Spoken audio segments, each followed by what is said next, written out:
The deadly chemical weapon attack on civilians in Syria 3 weeks ago tore the civil war across a red line that US President Barack Obama had warned must never be crossed. As outside inspectors documented the act, which Damascus said it had not carried out, an 11th-hour development forestalled a threatened punitive military move by Washington.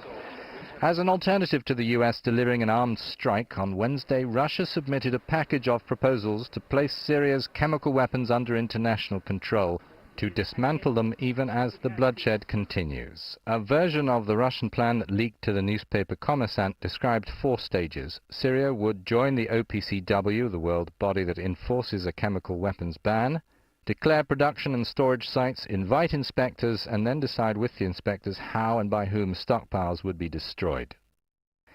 The Organization for the Prohibition of Chemical Weapons estimates that the Assad regime's chemical arsenal amounts to 1,000 tons. Even if Damascus follows the steps the Russians laid out, destroying this stuff is very challenging. That proved true against Iraq's Saddam Hussein 10 years ago, when stocks of binary component materials were moved from place to place in a toxic game of cat and mouse. The inspectors could do nothing without the target country's cooperation.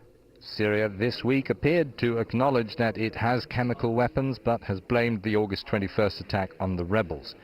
Syria agreed to Moscow's proposal that it give up its chemical stocks, averting what would have been the first direct Western intervention in a war that has killed more than 100,000 people. With us now is former UN weapons inspector in Iraq, Dieter Rothbacher, who trained members of the team which has just returned from Syria. Mr. Rothbacher, thank you for joining us on Euronews. You're welcome. Hello. I would like first your reaction to a quotation from one US official who said Russia's plan to dismantle Syria's chemical weapons arsenal is doable, but it is difficult. That's definitely true. When you look at it, of course, you have to break this whole story into various phases, meaning that at first, of course, the Syrians, they would have to put their stockpile, the information about it, on the table, meaning they would have to declare what they have, and based upon that information, then the UN, the international community, could then put a team together and at first start with site visits. How can you uncover the weapons, especially when the government-backed forces have a deep knowledge of the country, of the terrain, and so the potential to hide weapons is there? Well, the thing is, of course, there is a potential if they want to hide certain things at the beginning. I mean, we had something similar in Iraq 20 years ago, where they've been doing that. They've been obstructive for a number of years, but then at the end the truth came out, and hundreds of tons of chemical warfare agents were at the end, in a time frame of 2 years, destroyed under UN supervision. So that is a success story in itself.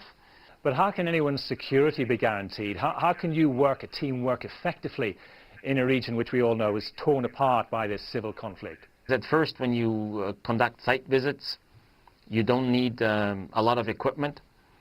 When you conduct inventory, you need a bit more of an equipment, specific technical equipment. Also, for instance, non-destructive evaluation techniques, meaning that you can look inside containers and munitions without even opening them. But then when you move into the destruction phase, then it gets really technical. You need destruction facilities that still need to be built. So just give us a sense of what a team will actually do when it finds these chemical weapons. And what I mean is, how do you begin to disarm them? The inventory is the first start of the disarmament process, so that you know what you actually have to destroy and what are the quantities that we're looking at. Also, when you do the inventory, you realize whether you can transport those munitions and containers to the location of the destruction facility or facilities. If you cannot transport them, you might be forced to destroy them in situ, like it was done even in Iraq 20 years ago. And of course, what danger is there behind that? You talk about burning the chemicals, which I assume creates a danger in itself for the area around where they are. There are certain requirements, also environmental requirements, that need to be fulfilled. You have some test runs to see if it actually works, and only then would you start the destruction campaign. From your experience, if Russia's plan is accepted and implemented, could this result in the road to the end of the conflict in Syria? You need to have some sort of a ceasefire especially to move into the technical aspects of this plan and the destruction phase. That's absolutely necessary, and I'm sure personally that when the big players agree to a plan that they will try, that we have ceasefire, some sort of ceasefire on the ground. Otherwise this plan, you cannot implement it.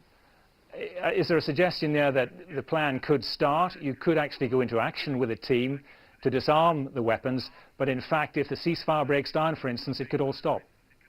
Well, the thing is, before we have even reached the phase where we start destruction, you're looking at weeks and months. As I said before, the Syrian regime needs to put the data on the stockpile on the table, and stockpile here also includes the production facilities that are in the country. Mr. Rothbacher, thank you very much for joining us on Euronews. You're welcome.